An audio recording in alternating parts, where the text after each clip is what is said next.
You are not a serious UPSC aspirant. ನೀವು serious aspirant ಅಲ್ಲ ಯಾವಾಗ, ಇಫ್ ಒಂದು ವೇಳೆ point number 1, you don't complete one subject and jump on the other subject. ಒಂದು subject ಮುಗಿಸೋಕ್ಕಿಂತ ಮುಂಚೆ ಇನ್ನೊಂದು ಸಬ್ಜೆಕ್ಟ್ ನೀವು ಜಿಗಿತಾ ಇದ್ದೀರಿ ಅಂದ್ರೆ ಅದರ ಅರ್ಥ ಏನು?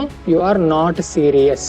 ಅರ್ಧಂಬರ್ಧ ಎಲ್ಲ ಇಟ್ಕೊಂಡು ಕೂತ್ಕೊಂಡ್ ಬಿಡ್ತಾರೆ. ಆ ತರ ಮಾಡಬಾರ್ದು. ಬಿಗಿನಿಂಗ್ ಅಲ್ಲಿ ನೀವು ಫಸ್ಟ್ ಟೈಮ್ ಕೋಚಿಂಗ್ ತಗೊಳ್ಳುವಾಗ ಅಥವಾ ಫಸ್ಟ್ ಟೈಮ್ ಓದುವಾಗ ಒಂದೊಂದೇ ಸಬ್ಜೆಕ್ಟ್ ಗಳನ್ನ ಮುಗಿಸ್ಕೊಳ್ತಾ ಹೋಗ್ಬೇಕು.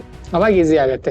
1 ವರ್ಷ ಮುಗಿದ್ಮೇಲೆ ನೀವು ಯಾವ್ದು ಬೇಕಾದ ಸಬ್ಜೆಕ್ಟ್ ಹಿಡ್ಕೊಂಡು ಕೂತ್ಕೊಂಡ್ರೆ ಅರ್ಥ ಆಗುತ್ತೆ ನಿಮ್ಗೆ. ಯಾಕಂದ್ರೆ 1 ರೌಂಡ್ ಈಗಾಗಲೇ ಮುಗಿಸಿರ್ತೀರಿ. ಇದು ಒಂದೇದು. ಅಂದ್ರೆ ಇದರ ಅರ್ಥ ಏನು? ಫಸ್ಟ್ ಒಂದ್ ದಿನಕ್ಕೆ ಅಥವಾ ಮೊದಲು ಒಂದು ಸಬ್ಜೆಕ್ಟ್ ಮುಗಿಯೋರು ಅದನ್ನ ಬಿಟ್ಟು ಮುಂದಕ್ಕೆ ಹೋಗಬಾರ್ದು. ಇಲ್ಲ ಪ್ಯಾರಲ್ ಆಗಿ 2 ಸಬ್ಜೆಕ್ಟ್ ನಡೀತಾ ಹೋಗ್ಬೇಕು. ನಾವು ಅದೇ ತರ ನಾವು ಇಲ್ಲಿ ಟೀಚ್ ಮಾಡ್ತೀವಿ ನಿಮಗೆ. ಎಲ್ಲಾ ಸಬ್ಜೆಕ್ಟ್ ಹೇಳ್ತಾ ಕೂತ್ವಿ ಅನ್ಕೊಡ್ರಿ ನಿಮ್ಗೆ ಯಾವ್ದು ಅರ್ಥ ಆಗಲ್ಲ. ಯಾಕಂದ್ರೆ ಟೋಟಲ್ ನಮ್ಮಲ್ಲಿ 19 ರಿಂದ 20 ಸಬ್ಜೆಕ್ಟ್ ಬರುತ್ತೆ UPSC ನಲ್ಲಿ. ಅದ್ರಲ್ಲಿ ಇಂಪಾರ್ಟೆಂಟ್ ಸಬ್ಜೆಕ್ಟ್ ಗಳು 10. ಇನ್ 10 ಏನಿದೆ ಅದನ್ನ ಈಸಿಯಾಗಿ ಅರ್ಥ ಮಾಡ್ಕೊಳ್ಬಹುದು, ನೆನ್ಪು ಕೂಡ ಇಟ್ಕೊಳ್ಬಹುದು. ಈ ಇಂಪಾರ್ಟೆಂಟ್ 10 ಸಬ್ಜೆಕ್ಟ್ ನ ಸಿಸ್ಟಮೆಟಿಕ್ ಆಗಿ ಕಲಿತ್ರಿ ಅನ್ಕೊಳ್ರಿ, ಅವಾಗ ನೀವು ಯಾವ್ದು ಬೇಕಾದ ತಗೊಂಡು ಕೂತ್ಕೊಳ್ಬಹುದು, ನಡೆಯುತ್ತೆ. ದೆನ್ ಎರಡನೇದು, if you are not solving PYQs prelims plus mains along with the subject ಜೊತೆಗೇನೆ ಪ್ರತಿದಿನ ಕನಿಷ್ಠ 5 ಪ್ರಿಲಿಮ್ಸ್ ಕ್ವಶನ್ಸ್ ಅನ್ನ ನೀವು ತಯಾರಿ ಮಾಡ್ಕೊಳ್ಬೇಕು. ಓಕೆ, ಓದೋದು, ಅದನ್ನ ಅರ್ಥ ಮಾಡ್ಕೊಳ್ಳೋ ಪ್ರಯತ್ನ ಪಡೋದು, ಪ್ರಶ್ನೆ ಓದಿ ಉತ್ತರ ನೀವೇ ಕೊಡೋಕೆ ನೋಡೋದು, ಕರೆಕ್ಟ್ ಆದ್ರೆ ಕರೆಕ್ಟ್ ಆಗುತ್ತೆ, ತಪ್ಪಾದ್ರೆ ಎಲ್ಲಿ ತಪ್ಪಾಗಿದೆ ಅಂತ ತಿಳ್ಕೊಳ್ಳೋದು. ಓಕೆ, ಸೊ ಇದಾದ್ಮೇಲೆ ಮೇನ್ಸ್ ಕ್ವಶನ್ಸ್ ಪ್ರಾಕ್ಟೀಸ್ ಅಂದ್ರೆ ಬಹಳ ಜನ ಏನ್ ತಿಳ್ಕೊಳ್ತಾರೆ, ಉತ್ತರ ಬರೆಯೋದು ಅನ್ಕೊಳ್ತಾರೆ. ಉತ್ತರ ನಿಮ್ಗೆ ಎಲ್ಲಾನು ಬರೆಯೋಕ್ ಬರಲ್ಲ. ನಾವೀಗ ಕ್ಲಾಸ್ ಅಲ್ಲಿ ನೀವು ಕಲಿಸ್ತೀವಿ ನಿಮಗೆ ಎಷ್ಟು ಬರಿಬೇಕು, ಹೇಗೆ ಬರಿಬೇಕಂತ ಗೊತ್ತಾಗುತ್ತೆ.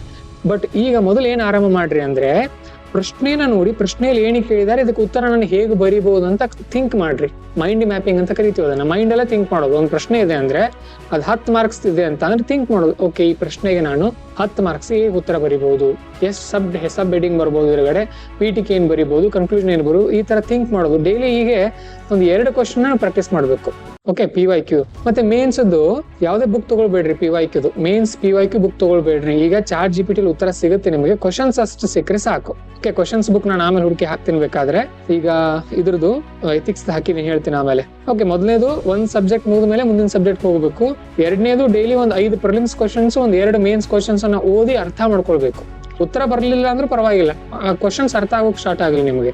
ಆಮೇಲೆ 3ನೇದು, if you are not supplementing the subject with current affairs linkage. ನೋಡ್ರಿ, ಕರೆಂಟ್ ಅಫೇರ್ಸ್ ಜೊತೆ ಲಿಂಕ್ ಮಾಡ್ತಾ ಹೋಗ್ಬೇಕು. ನಾವು ಅದಕ್ಕೆ ಈ ವರ್ಷ ಕರೆಂಟ್ ಅಫೇರ್ಸ್ ಕ್ಲಾಸ್ ಅಲ್ಲಿ ಹೇಳ್ತಾ ಇದೀವಿ. ಯಾಕಂದ್ರೆ ನೋಡ್ರಿ, basic questions are the most frequent questions asked in UPSC mains ಅಲ್ಲಿ ಹಿಂದಿಂದ ಕೇಳ್ತಾ ಇಲ್ಲ ಅವ್ರು ಏನೀಗ ಸದ್ಯಕ್ಕೆ 1 ವರ್ಷದಲ್ಲಿ ಏನ್ ಸುದ್ದಿ ಆಗಿರುತ್ತೆ ನೋಡ್ರಿ, ಅದ್ರ ಮೇಲೆ ಪ್ರಶ್ನೆಗಳು ಬರುತ್ತೆ. ಈಗ ಭಾರತದ ಮತ್ತು ಅಮೆರಿಕದ ಸಂಬಂಧಗಳು ಹೇಗೆ ಬೆಳೆದು ಬಂದು ಅಂತ ಕೇಳ್ತಾ ಇಲ್ಲ.